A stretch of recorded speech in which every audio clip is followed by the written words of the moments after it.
हमारी आने वाली पीढ़ियां कमजोर पैदा ना हो, इसलिए भी हमें गांव। Welcome back to organic farming. मैं प्रणव चौधरी का बहुत बहुत स्वागत करता हूं हमारे नए वीडियो में। तो दोस्तों मैं आशा रखता हूं कि आप अपने घर में बहुत ही स्वस्थ होंगे और हेल्दी होंगे। तो दोस्तों कल का जो दिन था वो राखी का दिन था, ठीक है। तो दोस्तों मैं आशा रखता हूँ कि वो दिन आपका बहुत ही शुभ और मंगलमय रहा होगा। तो दोस्तों आज के वीडियो में हम जानेंगे कि हमें ऑर्गेनिक क्यों करना चाहिए, ठीक है। ऑर्गेनिक करने से हमें क्या एडवांटेज, हमें क्या फ़ायदे मिलते हैं, उन्हीं के बारे में जानेंगे। तो चलिए शुरू करते हैं आज की वीडियो। और हाँ, वीडियो शुरू करने से पहले आपको मैं एक बात बता दूँ कि मेरी बोलने की स्पीड बहुत ही ज़्यादा है, ठीक है। तो आप अपने कान ईयरफोन डालें और मैं क्या कहना चाहता हूँ वो आप एक कॉन्सेंट्रेशन से सुने, ठीक है। तभी आपको समझ में आएगा कि मैं आपको क्या कहना चाहता हूँ, ठीक है। तो चलिए शुरू करते हैं आज की वीडियो।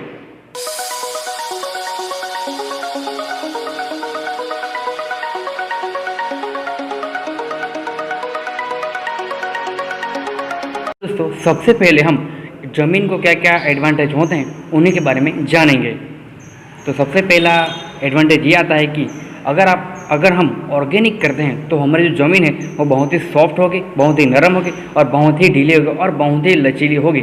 तो दोस्तों अभी जो मैंने ये बोला कि वो सॉफ्ट होगी, तो कुछ लोगों के मन में ये क्वेश्चन आता होगा कि हमने तो इस्तेमाल किया है, मगर आपको लगातार 1 साल, 2 साल, 3 साल ऐसे स्टेप बाय स्टेप आपको धीमे धीमे आपको ऑर्गेनिक की तरफ यू टर्न लेना होगा, ठीक है। पता है क्यों? क्योंकि जब हमें जो कुछ हैबिट हो जाती है कि जब हम मतलब आपको मान लो कि आपको कुछ बैड हैबिट हो गए, तो आपको उसको सुधारना है, आपको उसको वो बैड हैबिट आपके खुद में से आपको निकल देना, तो आपको क्या है ना, धीमे धीमे आपको करना पड़ेगा। वैसे ही हमने जो हमारी ज़मीन को जो हमने हैबिट पाड़ी है कि हम उनमें फर्टिलाइज़र डाल के, ठीक है, तो हमें फर्टिलाइज़र भी इस्तेमाल करना है, मगर आपको कितनी इस्तेमाल करना है? सबसे पहले आपको 75% पहले साल में 75% यूज़ करना है, और दूसरे साल में 50% पर आना है, और तीसरे साल में आपको 30% पर आना है, और चौथे साल में आपको सिर्फ ऑर्गेनिक ही इस्तेमाल करना पड़ेगा, ना ही आपको कुछ भी पेस्टिसाइड इस्तेमाल नहीं करना पड़ेगा, ठीक है। तो आपको स्टेप बाय स्टेप आपको करना पड़ेगा। आप बोलते हैं कि हमें फास्ट रिजल्ट आ रही है, इसमें फास्ट रिजल्ट नहीं आता। तो जब एक मक्खी पैदा होती है तो उनको आई थिंक 48 आवर्स लगते हैं, और जब एक हाथी पैदा होता है तो उसे 2 साल लगते हैं। तो आपका ड्रीम बड़ा है तो आपको पैशन रखना ही पड़ेगा, ठीक है। तो दूसरा एडवांटेज ये आता है कि ज़मीन की जो पीएच लेवल है वो मेंटेन होती है, ठीक है। जो हमारी पीएच तत्व है हमारी ज़मीन में वो मेंटेन होती है। और तीसरा एडवांटेज ये है कि हमारी जो ज़मीन है वो बेज संग्रह करने में और ज़्यादा सक्षम होगी और ज़्यादा बेज अच्छी होगी, ठीक है। वहाँ पे पौधा अच्छा ही होगा। ऑर्गेनिक करने से हमारी ज़मीन में अड़स ज़्यादा होगा, ठीक है। जो पहले किसान का मित्र था अभी नहीं है। आप बोल रहे होंगे कि आज मैं बहुत ही कड़क शब्द इस्तेमाल कर रहा हूँ, मगर आपको मुझे करना पड़ रहा है क्योंकि हमारे आगे आने वाले फ्यूचर का सवाल है, ठीक है। क्योंकि तो हमें जो अड़सिया आता है वो क्या करता है कि कुछ किसान मित्र मुझे बोलते थे कि मुझे कचरा यानी कि कुछ वेस्ट निकल आता है पौधा, उसको मारने के लिए दवाई चाहिए, ठीक है। उसको क्यों मारना है? अगर आपके ज़मीन में अड़सिया होगा तो उसको मारने की ज़रूरत ही नहीं पड़ेगी, क्योंकि वो जो बीज होता है वो अड़सिया खा जाता है, ठीक है। वो अड़सिया खा जाता है तो वो ऑर्गेनिक जो खादर है वो निकालता है, ठीक है। इससे हमारी ज़मीन बहुत ही सॉफ्ट होती है। तो दोस्तों अभी तो हमने जाना कि यदि हम ऑर्गेनिक फार्मिंग करते हैं तो हमारी ज़मीन को, हमारी सॉइल को क्या एडवांटेज मिलता है, मगर अभी हम जानेंगे कि अगर हम ऑर्गेनिक फार्मिंग करते हैं तो हमें क्या एडवांटेज मिलता है। तो अभी हम वो जानेंगे, ठीक है। अगर हम ऑर्गेनिक करते हैं तो सबसे पहले एडवांटेज ये आता है कि हमारी आमदनी में बढ़ोतरी होती है। पूछो कैसे? तो आपको मैं बता दूँ, ऑर्गेनिक करते हैं अगर आप हमारी प्रोडक्ट इस्तेमाल करते हैं तो आपको कीटनाशक दवाई, रोगनाशक दवाई इत्यादि जो आप इस्तेमाल करते हैं, आप जो इत्यादि जो केमिकल वाली दवाई डालते हैं, वो कोई भी आपको डालने की ज़रूरत नहीं है। अगर आपने हमारे प्रोडक्ट इस्तेमाल की है तो आपको मुझे कुछ कहने की ज़रूरत ही नहीं, क्योंकि आपको पता ही है कि अगर आप हमारे प्रोडक्ट इस्तेमाल करते हैं तो आपको बहुत ही बेहतरीन रिजल्ट मिलता ही है। और वहाँ पे जो कुछ इत्यादि जो दिक्कत आती रहती है, कीटनाशक दवाई, रोगनाशक दवाई, ऐसे आपको डालने की ज़रूरत ही नहीं है, आपको पता ही है, ठीक है।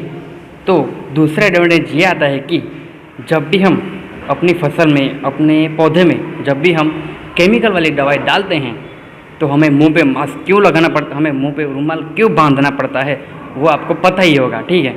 और तीसरा एडवांटेज ये आता है कि जब हम ऑर्गेनिक करेंगे तो हमें खाना जो खाते हैं खाना वो बहुत ही प्योर ऑर्गेनिक और वो केमिकल फ्री हमें खाना मिलेगा, ठीक है। उससे क्या होगा कि जो हमारी जो ह्यूमन बॉडी है वो बहुत ही अच्छी तरह से डेवलप होगी और उसको बहुत ही क्या बोलते हैं, जो हमारी जो ह्यूमन बॉडी की जो रोग प्रतिकार शक्ति यानी कि इम्यूनिटी जो पावर है, इम्यूनिटी पावर उसे बोलते हैं, वो बहुत ही ज़्यादा बूस्ट होगी, यानी कि हमारी जो लाइफ है वो ज़्यादा एक्स्ट्रा लॉन्ग होगी, ठीक है। ऑर्गेनिक के ये फ़ायदे हैं। तो दोस्तों आपको मैं एक क्लिप दिखाना चाहता हूँ, वो आप क्लिप देखिए तो आपको जब आप वो क्लिप देखेंगे तो आपको समझ में आ जाएगा कि मैं आपको क्या कहना चाहता हूँ, ठीक है। हमारी आने वाली पीढ़ियां कमजोर पैदा ना हो, इसलिए भी हमें गांव-गांव किसानों को समझाना होगा कि यूरिया का उपयोग कम करें। यूरिया के कारण बहुत बड़े संकट आ रहे हैं। यूरिया से हमारी मिट्टी, हमारे जल, उस पर बहुत विपरीत असर होता है। और इसलिए पल्लवी जी, आप जैसे प्रधान गांव वालों को समझाए कि भाई अब गांव में पहले अगर 10 थैली आता था यूरिया तो अब 5 थैली आएगा, पहले 100 थैली आता था तो 50 थैली आएगा, हम आधा कर देंगे। आप देखिए पैसा भी बचेगा और ये हमारी धरती माता भी बचेगी। तो मैं चाहूंगा कि जब पंजाब के किसानों से बात हो रही है और पल्लवी जैसे प्रधान से बात हो रही है तो मुझे पक्का विश्वास है कि आप ये काम करोगे और मेरी तरफ से आपको बहुत बधाई, बहुत शुभकामनाएं। आइए हम महाराष्ट्र चलते हैं। भोले भाले किसान अधिक उत्पादन के लालच में फंसकर रासायनिक खाद व कीटनाशकों का प्रयोग करने लगे। बैलों की जगह ट्रैक्टर से जुताई होने लगी। शुरुआत में कम रासायनिक खादों के प्रयोग से अधिक उत्पादन हुआ। धीरे धीरे रासायनिक खादों के प्रयोग के कारण भूमि की उर्वरा शक्ति क्षीण होने लगी, जिसकी वजह से उत्पादन घटने लगा तथा फसलें कमजोर होने लगी। फसलों के कमजोर होने के कारण उनमें रोग व कीट लगने लगे। रोग व कीटों से फसल की सुरक्षा के लिए और अधिक कीटनाशकों का प्रयोग होने लगा। एक तरफ ज्यादा उत्पादन के लिए अधिक रासायनिक खादों का प्रयोग होने लगा, वहीं दूसरी तरफ फसलों को रोग व कीटों से बचाने के लिए अधिक विषाक्त कीटनाशकों का प्रयोग बढ़ गया, जिसके कारण उत्पादन लागत बढ़ी और किसान को लाभ कम होने लगा, बल्कि छोटे किसान कर्ज में डूबने लगे। धीरे धीरे भूमि की उर्वरा शक्ति क्षीण होने से भूमि बंजर होने लगी।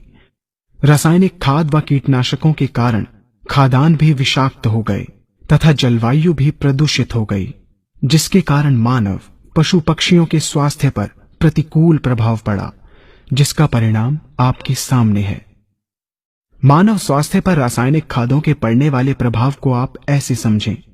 जब किसान फसल में रासायनिक खाद डालता है तो रासायनिक खाद में उपस्थित विषाक्त रसायन जल में घुलकर सबसे पहले जल को प्रदूषित कर भूमि के अंदर उपस्थित केचुए व सूक्ष्म जीवाणुओं को मार देता है। ये बात सभी किसान अच्छी तरह से जानते हैं कि केचुए व अन्य सूक्ष्म जीवाणु भूमि की उर्वरा शक्ति को बढ़ाने के लिए अति आवश्यक होते हैं। विषाक्त रसायन के कारण इनकी मृत्यु हो जाने से भूमि की उर्वरा शक्ति नष्ट हो जाती है तथा भूमि कठोर होकर बंजर होने लगती है। रासायनिक खादों के विषाक्त रसायन पानी के माध्यम से अन्य खनिजों के साथ फसल के अंदर पहुंचकर फसलों को विषाक्त बना देते हैं। बाद में जब खाद्यान्न के रूप में मनुष्य या अन्य पशु इन्हें खाते हैं तो ये विषाक्त रसायन मानव स्वास्थ्य पर बहुत ही बुरा प्रभाव डालते हैं तथा मनुष्य के अंदर तरह तरह के रोग उत्पन्न करते हैं। जब हम जैविक खाद का प्रयोग भूमि पर करते हैं तो जैविक खाद पानी में मिलकर पानी को प्रदूषित नहीं करती। जैविक खाद भूमि के अंदर उपस्थित उर्वरा शक्ति को बढ़ाने वाले जीवाणु तथा केचुओं की संख्या को तीव्रता से बढ़ाती है, जिससे भूमि की उर्वरा शक्ति बढ़ती है तथा भूमि छिद्र युक्त एवं भुरभुरी हो जाती है, जिससे वायु और प्रकाश भूमि के अंदर गहराई तक प्रवेश करते हैं, जिसके कारण भूमि में तापमान एवं आर्द्रता का संतुलन बना रहता है और फसलें मजबूत होती हैं। जैविक खाद में विद्यमान तत्व। तो दोस्तों आपकी वीडियो कैसी लगी वो हमें कमेंट्स में बताएं और like share comment and subscribe करना ना भूलें। अगर आप इंस्टाग्राम यूज़ करते हैं तो आप हमें इंस्टाग्राम पे भी फॉलो कर सकते हैं, मैंने डिस्क्रिप्शन में लिंक दे दी है। Thank you so much.